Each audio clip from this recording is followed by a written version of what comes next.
4 साल हमारे बेमिसाल रहे। 200 विधानसभा क्षेत्र की हम बात करें तो इसका तो कोई जवाब ही नहीं है। पूरे राजस्थान में जितना विकास 200 विधानसभा क्षेत्र में हुआ, और हम हाल राजस्थान की बात करते हैं तो हाल राजस्थान में भी ऐसा कोई वर्ग, ऐसा कोई वो नहीं बचा जहां पर विकास कार्य नहीं हुआ। भारतीय जनता पार्टी और किरोड़ी लाल जी को अलग करना ये एक साजिश है जो न तो भारतीय जनता पार्टी स्वीकार करती है न आम जनता स्वीकार। 4 साल में सरकार ने केवल अपना स्वयं का विकास किया है, जनता के लिए कोई विकास नहीं किया है। चाहे वो अशोक जी गहलोत है तो उन्होंने वैभव जी गहलोत के विकास पर ध्यान दिया है, या और अन्य विधायक हैं तो कोई ने मानेसर में अपना। राजस्थान में विधानसभा चुनावों का काउंटडाउन शुरू हो चुका है और आज हमारे साथ है बीजेपी, विपक्ष में बैठी बीजेपी और सत्ता में बैठी कांग्रेस। सबसे पहले सत्ता में बैठी कांग्रेस के जो कार्यकर्ता हैं उनसे सीधी बात करेंगे कि कितना विकास हुआ है 200 विधानसभा में, और उसके बाद में बात करेंगे बीजेपी के कार्यकर्ताओं से। सीधी बात करते हैं, 4 साल में कितना विकास कर पाए हैं आप? जो चुनावी वादे थे वो करीबन पूरे हो गए हैं। उसके अलावा कई एक्स्ट्रा काम 200 के अंदर हुए हैं, पूरे राजस्थान के अंदर हुए हैं। ऐतिहासिक काम हुए हैं कांग्रेस सरकार के अंदर। किस फील्ड में ज्यादा काम हुआ है, रोड, शिक्षा या किसी अन्य क्षेत्र? मैं मानता हूँ ऐसा कोई विषय नहीं है जिसपे हम बात करें। हम सभी कोई भी मान लो, रोड हो चाहे पानी हो, चाहे सभी क्षेत्रों के अंदर बहुत काम हुए हैं। विधानसभा चुनाव है इस साल, काउंटडाउन शुरू हो चुका है। क्या विकास लेके जाएंगे या चेहरा लेके जाएंगे? विकास पे चुनाव लड़ा जाएगा। विकास चुनाव लड़ा हाँ। जाएगा। आप क्या मानते हैं 4 साल? 4 साल में हमारी जो सरकार है कांग्रेस की, उसने बहुत विकास किया है और विकास ही एक हमारा मुद्दा रहेगा, जिससे कि आगे आने वाले जो चुनाव है उसमें विकास के मुद्दे पर ही हम 100% चुनाव जीतेंगे। क्या लगता है विकास के नाम पर वोट पड़ेगा? बिल्कुल, विकास के नाम पे 100% वोट पड़ेगा। जनता विकास ही चाहती है और विकास के नाम पर ही वोट पड़ेगा। विकास के नाम पर आप कैसे देखते हो 4 साल? जहाँ भी जाते हैं हमने यात्रा निकाली, अभी हाथ जोड़ो यात्रा निकाली। पूरे क्षेत्र में हमारा बहुत बढ़िया माहौल है। काम जो किया है उस काम के आधार पे वोट मांगने जाएंगे, न कि जुमलों के आधार पे, झूठ के आधार पे। गांव-गांव में हमारे इस कार्यकाल में 11 ग्राम पंचायत नई बनी है, तहसीलें बनी हैं, पंचायत समितियां बनी हैं, और जो भी दौसा में कोई काम कल्पना नहीं करता था ऐसे काम हुए हैं। जैसे भाखरी का वो जो पार्टी में जो अंदरूनी जो कलह चल रही है वो बड़े परिवार में सब जगह होता है मनमुटाव, चाहे बीजेपी हो कांग्रेस, सब में होता है मनमुटाव बड़े परिवार में। सब जब चुनाव में जाएंगे सब एक होकर जाएंगे, कोई लड़ाई नहीं। आपका सदस्य बाहर निकल जाएगा? नहीं नहीं, कोई नहीं जाएगा, सब चुनाव एक होकर लड़ेंगे, सब एकजुट साथ। आप कैसे देखते हो 4 साल? 4 साल में काफी विकास हुआ है, और इतना विकास हुआ है कि शायद 70 साल में विकास नहीं हुआ। देखिए, दौसा में अब तक 15 विधायक रह लिए, लेकिन उन 13 विधायक बीजेपी के रहे हैं। उन 13 विधायकों का पूरा कार्यकाल और हमारे मंत्री जी का कार्य, इन कार्यों को तोल लो, अपने आप पता लग जाएगा कि विकास हुआ। आज हमारे इस विधानसभा क्षेत्र में ऐसा कोई गांव नहीं है 1000 की आबादी का जो भी सड़क से नहीं जुड़ा हो। और अभी दौसा में ये जो बाकरी पर समझ लो, नीलकंठ पर समझ लो, इसलिए 12.5 लाख स्वीकृत कराए, तो इससे तो हो रहेगा। दूसरा, आज देखो दौसा की सड़कें, ऐसा लगता है कि वास्तव में दौसा जिला है। अब करोड़ों रुपए की सड़कें, अभी हम 5-7 टेंडर लगने के बाद में पूरे सिटी में ऐसी कोई कॉलोनी, ऐसा कोई वार्ड नहीं रहेगा कि जिसमें सड़क और नाली नहीं हो। संगठन कितना मजबूत हुआ है आपको? संगठन तो हमारा मजबूत ही है, पहले से ही मजबूत है कांग्रेस का संगठन। पद का एक खाद्य पद नहीं किए गए हैं अभी तक पार्टी की तरफ से। अब ये ठीक है, ये है कि कुछ कमियां रही है, इसमें कोई दो राय नहीं है, लेकिन जब चुनाव आता है तो सब कुछ हो जाता है। अभी कल परसों मीटिंग थी, उसमें भी हुआ कि जो संगठन अभी नहीं बना है उसको 2-4 दिन में शीघ्र घोषणा कर दी जाएगी और सब एक होकर के चुनाव लड़ेंगे। अब ये देखो, हार जीत तो मतदाता पर निर्भर करती है, लेकिन हम ये कह सकते हैं कि हमने विकास काम कराया है, उसके हिसाब से हमारी सरकार रिपीट हो काम करवाया। आप कैसे देखते हो? 4 साल हमारे बेमिसाल रहे। 200 विधानसभा क्षेत्र की हम बात करें तो इसका तो कोई जवाब ही नहीं है। पूरे राजस्थान में जितना विकास 200 विधानसभा क्षेत्र में हुआ, और हम हाल राजस्थान की बात करते हैं तो हाल राजस्थान में भी ऐसा कोई वर्ग, ऐसा कोई वो नहीं बचा जहाँ पर विकास कार्य नहीं हुआ हो। और विकास कार्य के भी इस तरह के विकास हुए जो अभी तक कभी नहीं हुए थे। और मैं यूँ कहना चाहूँगा कि जैसे अभी हमारे पार्टी के और उसके अंदर जो मुख्यमंत्री अशोक गहलोत जी ने जो जितना बजट, जितना विकास कार्य के लिए और जितना शिक्षा के ऊपर जोर देकर आज जो किया है वो अविस्मरणीय है। और रही बात हमारी इस पार्टी को अब आने की, तो इसके अंदर कोई दो राय नहीं है, राजस्थान में वापस कांग्रेस रिपीट होगी। आपके विधायक ही खुद ही अपनी पार्टी के खिलाफ बैठे थे करप्शन को लेकर, तो क्या कहो? देखिए, करप्शन का तो मुद्दा ये है कि जो दोषी होगा उसको सजा मिलनी भी चाहिए।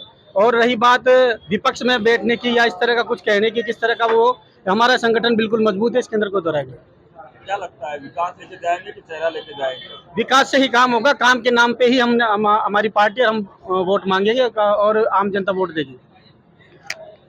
कांग्रेस कह रही है कि विकास के नाम पर अब की बार हम फील्ड में जाएंगे। हमारे साथ बीजेपी के कार्यकर्ता भी हैं। सबसे पहले जिला अध्यक्ष से बात करते हैं। सर, कांग्रेस कह रही है बहुत विकास किया है। विकास तो देखिए धरातल पर नजर आता है। कांग्रेस ने कोई विकास नहीं किया है, केवल घोषणाएं की है। जब से कांग्रेस की गहलोत सरकार राजस्थान में स्थापित हुई है, उस समय से लेकर आज दिन तक उन्होंने घोषणाएं की है मात्र, और वो धरातल पर कहीं नजर नहीं आती हैं। घोषणाओं को हम विकास नहीं कह सकते हैं। यदि विकास ही वो करते तो आज धरातल पर दिखता। ये दौसा शहर है, ये कितने वर्षों से प्यासा मर रहा है। हमारे कार्यकाल में आदरणीय शंकर लाल जी विधायक थे, वो बीसलपुर से पानी लेकर के आए और उस पानी से थोड़ा सा सहारा मिला, लेकिन आज आप स्वयं ही देख सकते हैं कि यहाँ पानी के लिए त्राही त्राही मची है।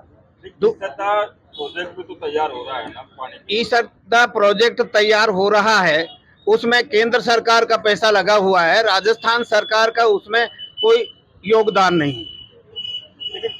बीजेपी हमेशा मुद्दों को उठाने के लिए जानी जाती है, लेकिन 4 साल में बीजेपी बहुत कम दिखाई दी है। किरोड़ी लाल जी 4 साल से लगातार मुद्दे उठाते रहे, चाहे रेट का मामला हो, चाहे किसानों का हो, चाहे और कोई मामला हो।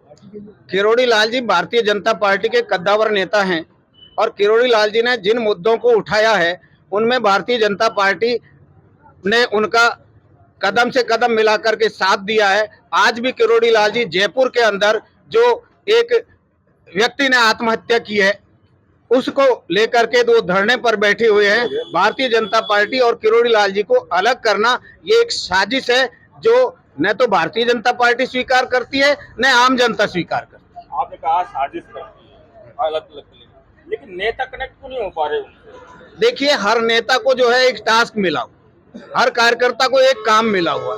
कुछ नेता जो है वो आंदोलन को गति देने वाले होते हैं, तो उन कार्यकर्ताओं को वही काम दिया जाता है। कुछ नेता जो है संगठन का काम करते हैं, उनको संगठन का काम दिया जाता है। भारतीय जनता पार्टी ये केंद्र की योजना और एक अनुशासनबद्ध पार्टी है, तो वो अनुशासन के तहत अपनी नीतियों के तहत काम करती है। कांग्रेस कह रही है हम विकास लेके जा रहे हैं, आप क्या लेके जाएंगे? हम केंद्र सरकार की उपलब्धियां और कांग्रेस सरकार जो आकंठ भ्रष्टाचार में डूबी हुई है, इन मुद्दों को लेकर के जनता के सामने जाएंगे, जो जनता खुद आंदोलित है कि उनके साथ में छल हुआ है। राहुल गांधी जी ने घोषणा की थी कि हम 10 गिनेंगे तब तक कर्जा माफ कर देंगे। धरातल पर आप देखिए, आए दिन किसान आत्महत्या कर रहे हैं, उनके कर्जे माफ नहीं हो रहे हैं। कर्जे माफ नहीं हो गए। सर, आप कैसे देखते हैं 4 साल कांग्रेस सरकार के 4 साल माननीय गहलोत जी ने सिर्फ अपनी सरकार बचाने के लिए ही 4 साल पूरे कर दिए। विकास कहीं धरातल पर कहीं भी नजर नहीं आ रहा। उनको अपनी पार्टी के नेताओं से ही लड़ाई लड़नी पड़ रही है, और सरकार बचाने के लिए खुद के पार्टी के नेताओं से ही लड़ना पड़ रहा है। उसकी पार्टी से ही लड़ना पड़ रहा है, अपने नेताओं से लड़ना पड़ रहा है। और भी लोगों से बात, सर 4 साल कैसे देखते हैं आप? ऐसा 4 साल में सरकार ने केवल अपना स्वयं का विकास किया है, जनता के लिए कोई विकास नहीं किया है। चाहे वो अशोक जी गहलोत हैं तो उन्होंने वैभव जी गहलोत के विकास पर ध्यान दिया है, या और अन्य विधायक हैं तो कोई ने मानेसर में अपना ध्यान लगाया है, कोई ने क्या किया है। जनता के लिए किसी ने अभी तक कुछ नहीं किया। और जहाँ तक ये झूठी घोषणाएं हैं, 100 यूनिट बिजली फ्री देना, तो एक हाथ से देना और दूसरे हाथ से उससे ज्यादा वसूलना, ये सरकार की ये नीति रही है और ये उसी पे काम कर रही है। आपने कहा कि मुद्दा है, लेकिन कांग्रेस के विधायक ही तत्कालीन मुख्यमंत्री के खिलाफ बैठे थे भ्रष्टाचार को लेकर, उसको क्या लेकर क्या कहा? उसमें भी केवल एक आदरणीय सचिन जी पायलट साहब बैठे थे और कोई भी विधायक नहीं बैठा। और अगर भ्रष्टाचार था जैसा सचिन पायलट जी कह रहे हैं, तो जिस समय वो खुद उप मुख्यमंत्री थे उस समय उन्होंने इस मुद्दे को क्यों नहीं उठाया? यानी कि ये एक उस बिल्ली की तरह हो गया जिसके हाथ से सब कुछ गया और अब वो अपना खिसिया रही है। उस तरह की नीति से ही काम कर रहे हैं। जिस सरकार की खुद के स्वयं के मंत्री और विधायक उसकी कार्यशैली से खुश नहीं है, और खुद सरकार के मंत्री और विधायक जिसके कार्यशैली पे प्रश्न चिन्ह खड़ा कर रहे हैं, उस सरकार को अपने आप जनता समझ रही है। और इस सरकार ने पूरा कार्यकाल महिला उत्पीड़न, भ्रष्टाचार, तुष्टीकरण की राजनीति में निकाल दिया है, जिसको जनता समझ रही है और जनता इसका जवाब देने के लिए तैयार है। काउंटडाउन शुरू हो चुका है, कांग्रेस को कह रही है कि हम तो विकास लेके जा रहे हैं, आप क्या देखते हैं? राजस्थान में 16 भर्तियां हुई जिसमें से 14 के पेपर आउट हुए। ये इनका विकास है और एक भी भर्ती इनने अच्छी तरह पूरी नहीं करी, सब में पेपर आउट हुए हैं। और अब गहलोत जी ने कहा कि अब जो भी पेपर आउट होगा उसमें 2 घंटे में हम कार्रवाई करते हैं। यानी इनको पहले से पता है कि अब भी पेपर आउट होगा। ये एक बड़ी अच्छी बात बताइए सर, नीट का पेपर, किसानों का मुद्दा, कितने सफल रहे हो आप? राजस्थान सरकार तो हर विषय पे फेल है। हम शिक्षा की बात करें तो इन्होंने हर माध्यमिक स्कूल को उच्च माध्यमिक में कन्वर्ट करने का काम की घोषणा की है मात्र, लेकिन स्कूलों में ना तो स्टाफ लगाया, ना कोई लेक्चरर्स की भर्ती की, ना कोई प्रयोगशाला खोली। अब बच्चों का भविष्य अंधकार में है। एग्जाम आ गई, उन स्कूलों में बैठने की बच्चों की व्यवस्था नहीं है, ना प्रयोगशाला है ना लेक्चरर है। ये शिक्षा, चिकित्सा, कोई सी भी व्यवस्थाएं ले लो, लॉ एंड ऑर्डर की बात कर लो, यहाँ का एसपी खुद भ्रष्टाचार में लिप्त था, अब आज उसको वापस पोस्टिंग दी जा रही है। ये क्या खेल चल रहा है पता ही नहीं लगता। यहाँ के विधायक मंत्रियों के परिजन भ्रष्टाचार करते हैं। भ्रष्टाचार की बात नहीं है, लेकिन बीजेपी की अपनी कहीं ना कहीं बटी हुई जैसी लग रही है। बीजेपी पूरी एकजुट है। बीजेपी के हर आंदोलन में आप देखो कैसे जनता उमड़ के आती है। बीजेपी के मुद्दों पे खुद कांग्रेसी भी समर्थन करने आ रहे हैं। हम 2 दिन से वहां धरना दे रहे हैं, हमारे किरोड़ी लाल जी उनके नेतृत्व में खुद कांग्रेसी विधायक वहां समर्थन करने जा रहे हैं। कांग्रेसी विधायक जगह जगह धरने पे बैठ रहे हैं। कांग्रेस तो ये कह रही है, जैसे कह रहे हैं कि भाई अशोक गहलोत विकास के लिए लेके जा रहे हैं, उसका चेहरा है। बीजेपी में आपको क्या लगता है कि किसके चेहरे पे चुनाव लड़ा जाए? हम नरेंद्र मोदी जी के चेहरे पे चुनाव लड़ते हैं। हमारा मुखिया नरेंद्र मोदी जी, कमल के फूल पे चुनाव लड़ा जाता है हमारे पार्टी में। सर, इस तरीके से 4 साल और 2 साल का सिचुएशन कैसे देखते हो? 2 साल व प्रदेश दोनों जगह भय, भूख और भ्रष्टाचार का माहौल है। अपराध चरम पर है, बेरोजगारी बढ़ रही है। किसानों को जो 10 दिन में कर्जा माफ करना था, आज दिनांक तक कोई कर्जा माफ नहीं हुआ। मात्र शोषण करने के अलावा 4.5 साल तक कुछ नहीं किया इस सरकार ने। वर्तमान सरकार अब ये चाहती है कि झूठा प्रलोभन देके, झूठे आश्वासन देके, झूठी घोषणाएं करके क्या नाम से सत्ता में वापस रिपीट हो जाए। तो जनता सब समझ चुकी है, जनता इसको उखाड़ के फेंकेगी। ऐसी कोई नहीं है कि ये वापस आएगी। इनका भय, भूख और भ्रष्टाचार चरम पर। तो कह रहे हैं कि हम तो रिपीट करेंगे। वो कह रहे हैं, उनके कहने से क्या होता है, जनता सब समझ रही है। जनता ही रिपीट करती है, क्या नाम से, उनको थोड़ी करना है रिपीट। जनता करेगी तभी तो वो रिपीट होंगे। तो सुना आपने, एक तरफ तो कांग्रेस कह रहे हैं कि हम विकास लेके जाएंगे, तो वहीं बीजेपी वाले ये कह रहे हैं कि इस सरकार में जितना भ्रष्टाचार हुआ है वो कभी नहीं हुआ। संदीप मीणा, 2 साल।